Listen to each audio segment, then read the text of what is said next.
us together, Lord, in one accord.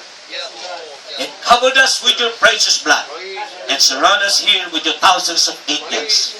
Thank you, Father, in the name of Jesus. We pray all these things. And everybody say, in Jesus' name. Let's clap our hands. Hallelujah.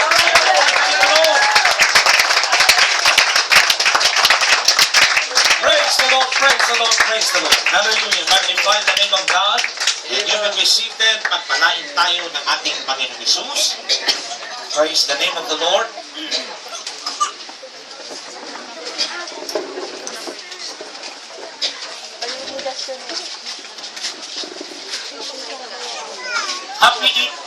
Happy church anniversary and Thanksgiving, my brothers and sisters. Blessed be the name of the Lord. Muli nga po na lumalago, I'm blessed dahil nakita ko ang patuloy na paglago ng gawain sa dakong ito. Salamat sa Diyos, I am blessed dahil nakikita ko rin po ang patuloy na blessings na kung saan ay ipinagkakalob ng Panginoon sa bawat isa. At nakita ko rin mga kapatid ko, hindi lang po numerically, spiritually, financially, and materially, pinagpapalang po kayo ng ating Panginoon. At yan po'y simula lamang. O kumbaga, ito po ay naroon na kung saan ay patikim lamang ng Diyos. Tandaan ninyo, meron pang naghihintay na higit na mas malaking biyaya na mapapa sa inyo kung kayo at tayong lahat ay magpapatuloy sa ating pagtingin sa Diyos. Binabalik ko lahat ng papurit pasasalamat ko sa Diyos. At sa oras po nito, ang simpleng pamagat ng ating teksto ngayong umaga ay nagsasabing, enter into His gate with thanksgiving. Nahango rin po sa ating pong teksto na binasa ngayong umaga. Now, since na ito yung huling linggo ng taong 2013, ito yung tinatawag na kung saan yung huling linggo rin ng buwan ng Disyembre. And everybody say amen. And this is the time of the year that we focus especially on the matter of Thanksgiving Day. It's a matter of a church anniversary. Amen. Amen. Pag pinag-usapan kasi po natin ang church anniversary, of course, nandun yung pasasalamat. Yes. Kaya tayo magdadaos, magsiselebrate ng anniversary dahil gusto natin magpasalamat sa Diyos. No? Purihin ang ating Panginoong Jesus at ang sabi ng Panginoon, enter into His gate with thanksgiving, hallelujah, and praise His holy name. Amen. Sa pagpasok natin sa ating pagpapasalamat, nandun na po yung prayer, nandun na po yung pagbibigay pasalamat natin sa Diyos. At sa pagpasok natin sa panibagong taon, nandun pa rin nawa ang patuloy na pagpapasalamat natin. Nandun pa rin nawa ang pagpapatuloy na kung saan ay pagbibigay natin papuri pagsamba sa Diyos. Don't you know that Thanksgiving Day is so important in US? Thanksgiving Day is a national holiday in US. Sa bansang US, mga kapatid, napaka-espesyal ang Thanksgiving Day. At ito'y kanilang ginawa po nila na national holiday. Talaga naman, grabe. Since na ito ay proclaim ni President Washington noong November 26, 1789 pa. Grabe, matagal na sinimulan ang pagbibigay ng pasasalamat ang buong nasyon ng US. At ito'y ginawang national holiday. At ito'y sinundan at in-remind, no? At ginising uli ito. Noong nakaupo po si President Lincoln, he revived this custom. Muli niyang ibinalik ang kustombring ito na dapat bawat pamilya ay meron silang pagpapasalamat o araw ng pagpapasalamat, which is we call Family Day. Kaya yan po mga kapatid, kung gaano makita natin dito, ang mga presidente ito ng US ay binigyan po nila ng halaga at itinalaga ito bilang national holiday. Tingnan nyo yan kung gaano kahalaga ang pagpapasalamat, Thanksgiving. At salamat din dahil ito'y nagpatuloy at ito'y ginising at patuloy na inire-remind at ginigising ng bawat mga Kristiyanong katulad ninyo, katulad natin, katulad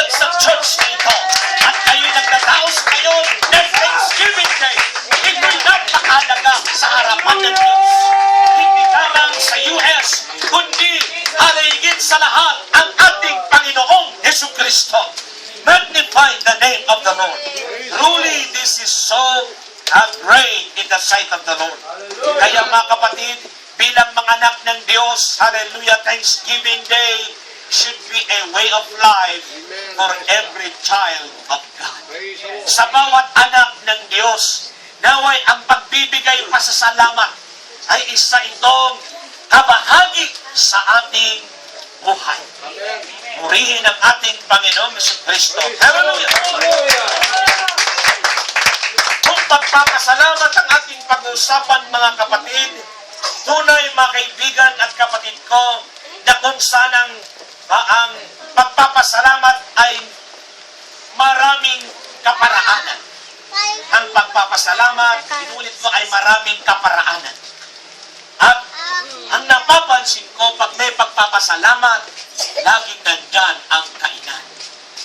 Napansin nyo ba yan, mga kapatid?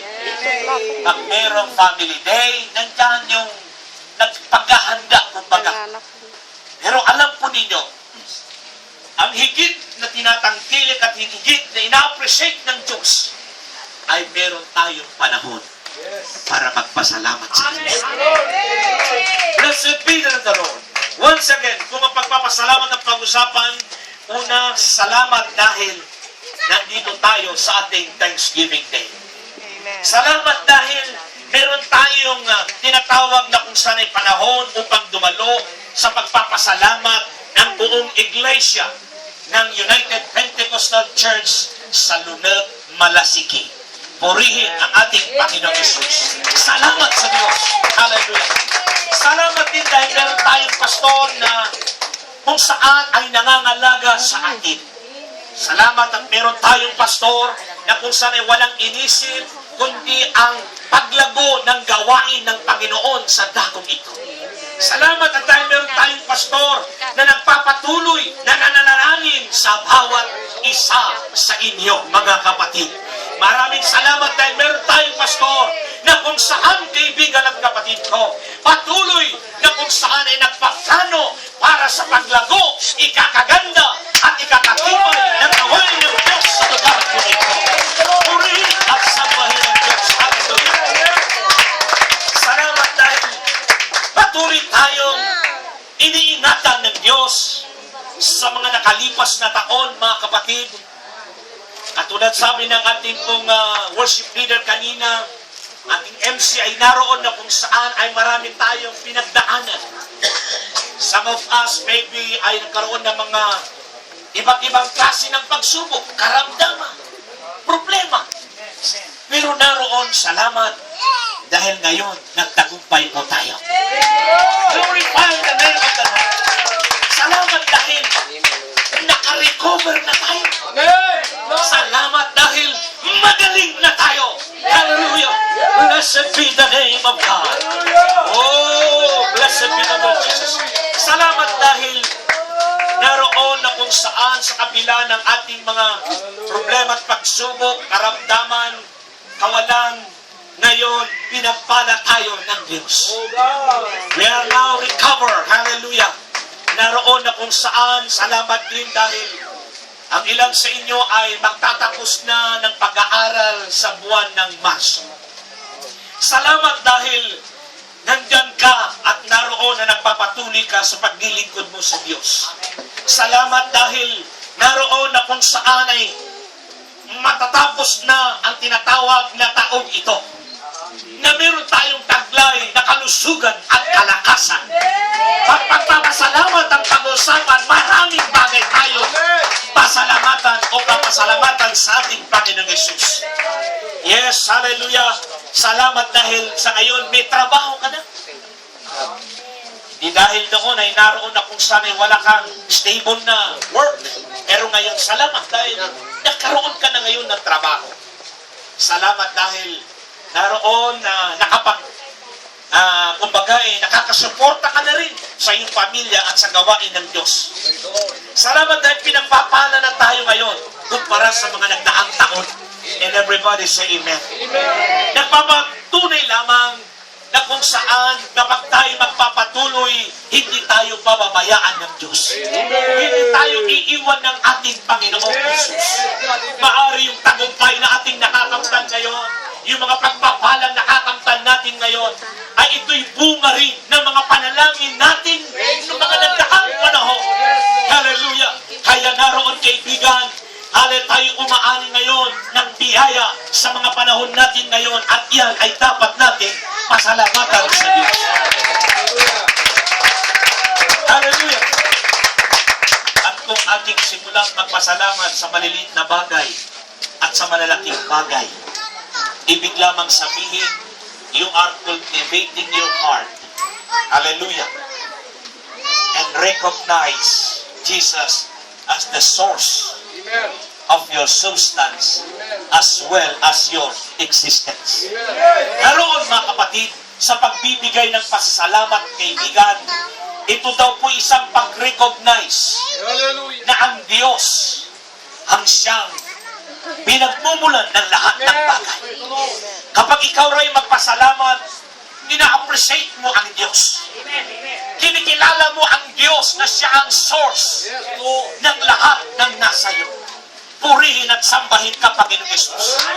Yes, hallelujah. When we enter into His gate with thanksgiving, we are cultivating a thankful heart, and this is the better way to shake off the end-time attitude. Ano ba yung end-time attitude na ito na ating binasa, mga kaibigan, sa 2 Timothy?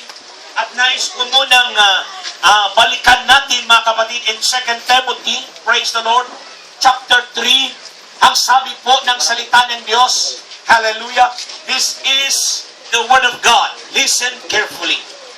Hallelujah. This know also in the last days. Sa huling kapanahonan, ang sabi ng banal na kasulatan, this is the kind of attitude na kung saan ay magaganap o mangyayari o mapapa sa mga tao. What kind of attitude, hallelujah, ang sinabi ng salita ng Diyos that will be happen in the last days?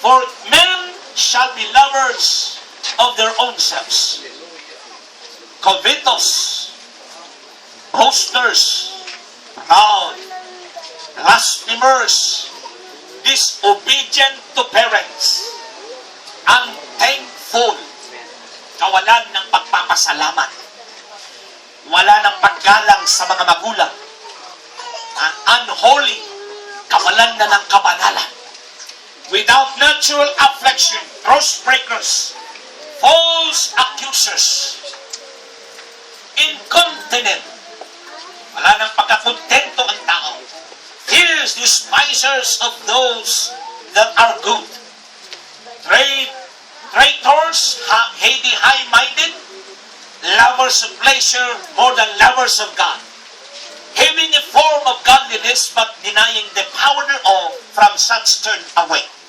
This is the kind of attitude in the last days.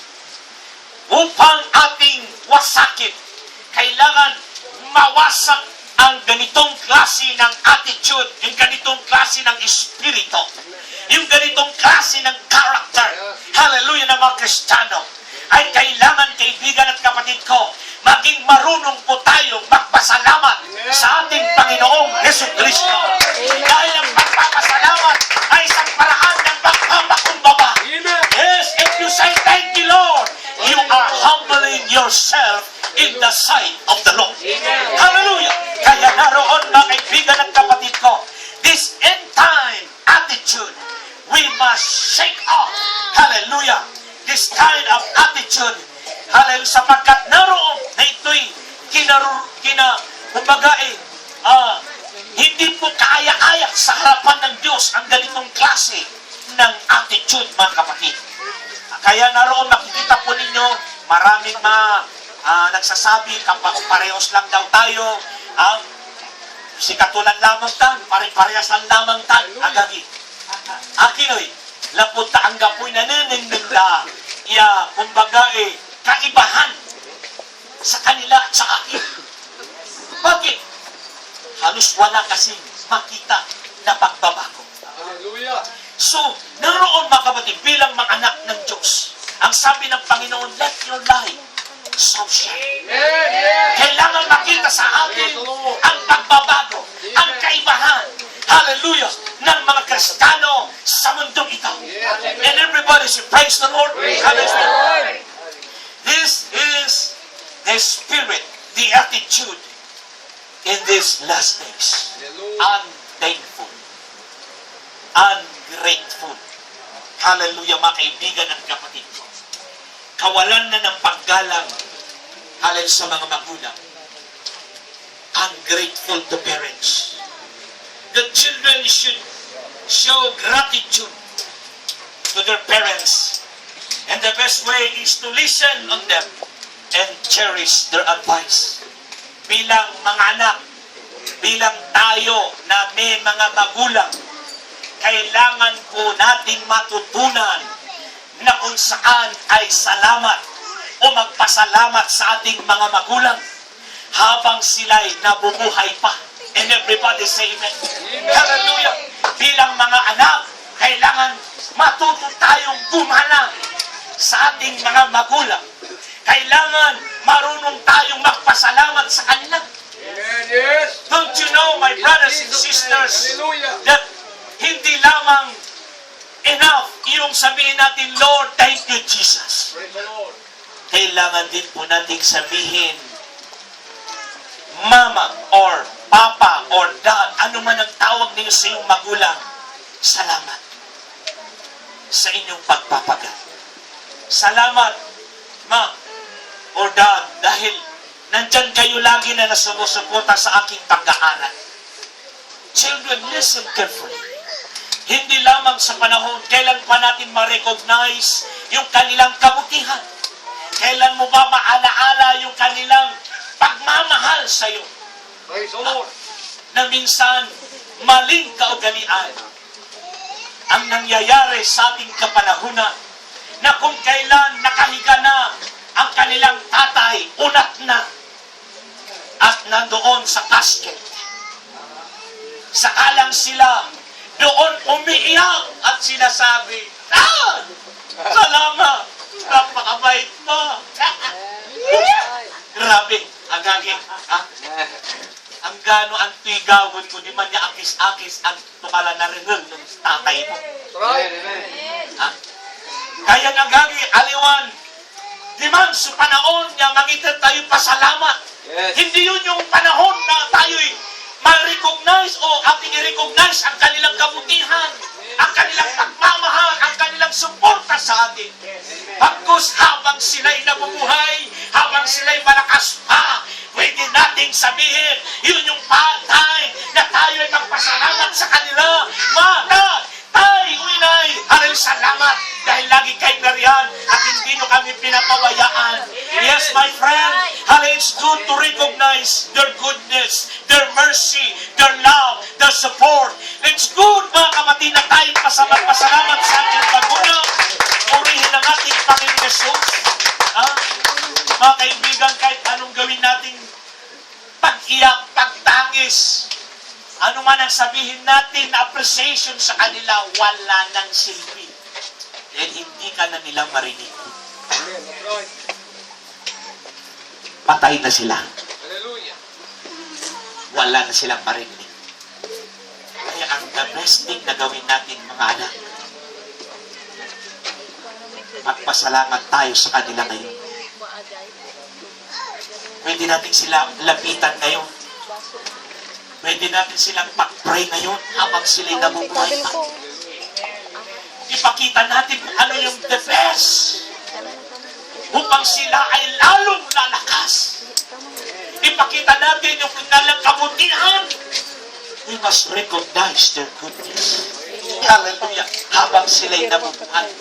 Hindi sa panahon na sila po'y nakaunat na. Dahil wala na po silang maririnig na kahit sisigaw at iiyak ka, wala na silang marinig. This is the kind of attitude in the last days. Unthankful, unholy, ungratitude toward one another. Walang pagpapasalamat sa mga kapwa. tayo magkakapatid dito, mga kapatid. Nagtutulungan tayo at dapat magpasalamatan tayo sa isa't isa. Amen. Hallelujah! Everybody say praise the Lord. Praise the Lord. Maliit man o malaki, maganda man o pangit. Hallelujah! Pag ito'y ibinigay, dapat matuto tayong magpasalamat. At tayong umon na ibagaya-aya naman sa interto ay hallelujah. Hallelujah. Oh, Pastor! Grateful to others. Kawalan ng pasasalamat, kawalan ng paggalang sa kapwa.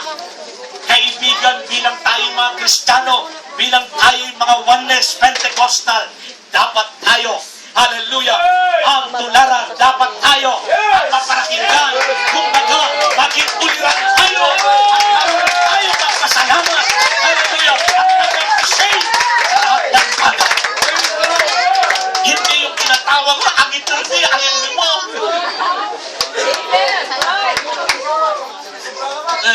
Kung kwanto may armay, nanti, ipawin ko lang. Ano mo? Ang kuhanta. Titis dito ka naman. Wala man na yung mas kolbahan ng mga. Praise the name of the Lord. Glorify the Lord. I'm grateful toward one another.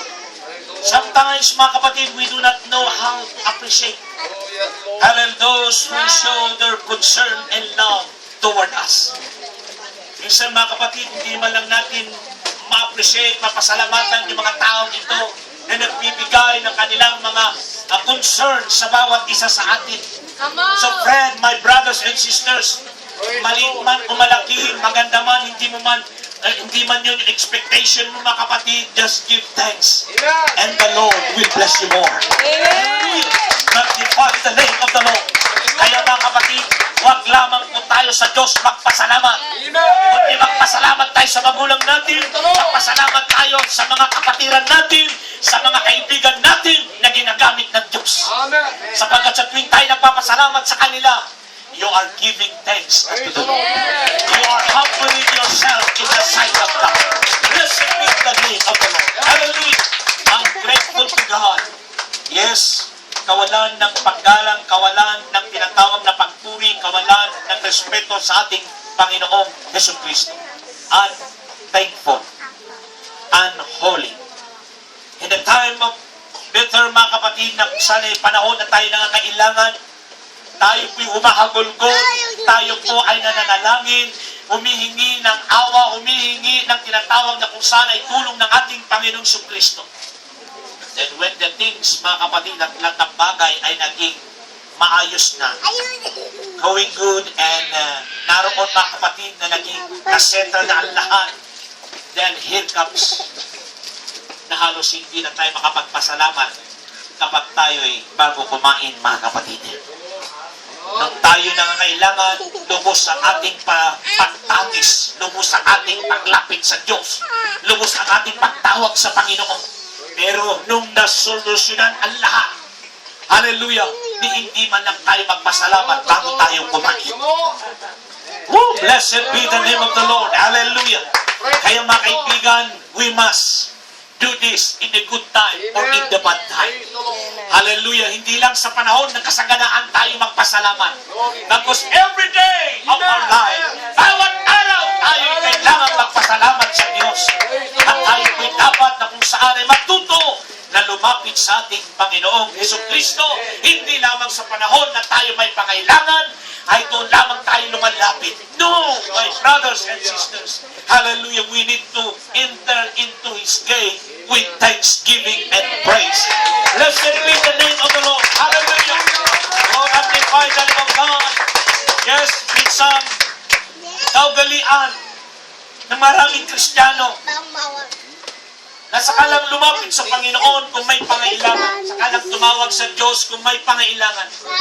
Pero alam ba ninyo, mga kapatid, na higit na ina-appreciate ng Diyos kung tayo ilalapit sa Panginoon, na hindi niya marinig na tayo hihingi sa Kanya. Higit na magre-release ng blessing ang Diyos kung tayo ay matutunan nating lumapit sa Panginoon na hindi tayo hingi. Kundi, hallelujah, sa paglapit natin sa Kanya, hallelujah, ay sabihin natin, Lord, salamat, hallelujah, sa pagbibigay mo sa amin ng kalakasan sa araw-araw. Salamat, Panginoon, sa solusyon ng aming mga problema. Salamat sa kagalingan na pinagkaloob mo sa amin. Kung yun ang ating paglapit sa Panginoon, kung yung ganong klaseng attitude ang paglapit natin sa Diyos, higit po na bubuksan ng Diyos ang durhawan ng langit upang ibuhos ang pagpapala sa bawat isa sa atin. Blessed be the name of the Lord. Minsan, kailangan po natin ibahin ang paglapit natin sa Diyos. Na may mga tao na kung saan ay 3 beses lang sila pumasok sa church. May mga tao na 3 beses lang sila kung saan ay lumapit sa Panginoon. Nung sila'y bininyagan, salamat, nakapasok siya sa bahay-sambahan ng Diyos. Nung siya'y nakapag-asawa, salamat, nakapasok siya sa bahay-sambahan ng Diyos. Nung siya'y unat na, salamat, nakapasok pa rin siya sa harapan o sa iglesia ng ating Panginoon. Huwag na huwag ganun ang buhay natin. Everybody say amen. Amen. Hallelujah. In the good time or in the bad time, we need to do, hallelujah, everything. Hallelujah. We need to do, hallelujah, yung bagay na kung saan ay kanais-nais sa harapan ng Diyos ang pagpapasalamat. Yes, church, let's fight this end time attitude. Ating labanan ang mga ganitong klase ng character or attitude sa mga huling kapanahunan. Thanksgiving should be a way of life for every child of God. Ito naway magsilbing buhay na po natin ang magpasalamat sa Diyos. Church, hallelujah, giving thanks to the Lord is clearly His divine will, and it pleased God. Ito ang nakakapagbigay kagalakan sa Diyos. Itong nagbibigay ng tinatawag na kung saan kasiyahan sa Panginoon. If you say, thank you, Lord, napapasaya mo ang Panginoon. Because it is the will of God for us, church, brothers and sisters and friends, to give thanks unto the Lord. Kaya mga kaibigan, hallelujah, it is the will of God. And if we do the will of God, it please our Lord Jesus Christ. Hallelujah. Kaya naroon mga kaibigan, kung tayo po ay napasaya, kung tayo po ay napagala, kung tayo po mga kaibigan at kapatid ko ay satisfied, of course, sometimes, hallelujah, kahit sa kawalan, meron pa rin paraan tayong ginagawa upang magbigay sa tao na nagbibigay sa atin ng kasiyahan at kagalakan ng ating buhay. And everybody say amen. Shall we clap our hands to God one more time? Hallelujah. Palakpakan natin. Giving thanks unto God produce contentment. As we thankful to God for what He has given us, we become more content with what is already, hallelujah, ours. Ibig sabihin, mga kaibigan at kapatid ko, kung tayo pinagpapasalamat sa Diyos, sa harapan ng Diyos, ibig lang namang sabihin noon, ikaw ay kontento sa mga biyaya na ibinibigay ng Panginoon sa iyo. Dahil kontento ka sa ibinibigay ng Panginoon na blessing, dadagdagan muli ng ating Panginoon yan. Ibibigay muli ng Panginoon ang bawat pangailangan mo araw-araw. Dahil ang sabi niya, marunong ang aking anak na ito. Nagustuhan ng aking anak ang aking ibinigay. Masaya ang aking anak, kaya siya nagpapasalamat. Kaya mga kaibigan at kapatid ko, may mga nauuna at nahuhuling pinagpapala ng Diyos. Hallelujah. Blessed be the name of the Lord. Hallelujah. At sa oras po na ito mga kapatid, rendering thanks to God is not to be an occasional act of God's people, but it is to be a way of life. Hindi lamang nawa, tinatawag na kung saan ay sa tuwing may okasyon tayo magpasalamat sa Diyos. But naway sa bawat araw ng ating buhay. Whatever you do, don't forget to thanks unto God. Don't forget to give thanks unto the Lord. Ano man daw ating gagawin mga kapatid, ano man tayong kabisi, huwag nating kalimutang magpasalamat sa Diyos. Since na ito ang ating Thanksgiving Day anniversary mga kapatid, hallelujah, we must recognize the goodness of our parents. Since na ito ay tinatawag na kung saan ay Thanksgiving Day anniversary po natin, we must recognize, hallelujah, and thanks to our fathers. Mga anak at mga asawang babae, kailangan ma-recognize natin at pasalamatan natin ang ating tatay sa tahanan. Alam ba ninyo mga tatay natin, kung inyong pagbasdan at tignan ang kanilang ginagawa araw-araw.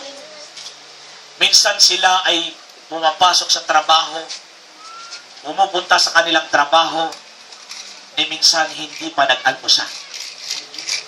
Dahil sa kagustuhan na kung saan ay masolusyonan ang lahat ng inyong pangailangan. So nanay, did you appreciate the kindness and goodness of your husband? Napasalamatan mo na ba? Nasabi mo ba sa iyong asawang lalaki pa or dad? O tay, kaya anong tawag mo sa iyong asawa? Nasabi mo ba sa kanya na salamat dahil napakabuti mong ama? Salamat at dahil napakatapat mo sa amin bilang sa iyong pamilya. Alam po ninyo, isang napakalaking bagay ito na siyang magbibigay ng kalakasan sa mga tatay natin sa tahanan. Praise the Lord. Hallelujah! Kunting bagay lang yun.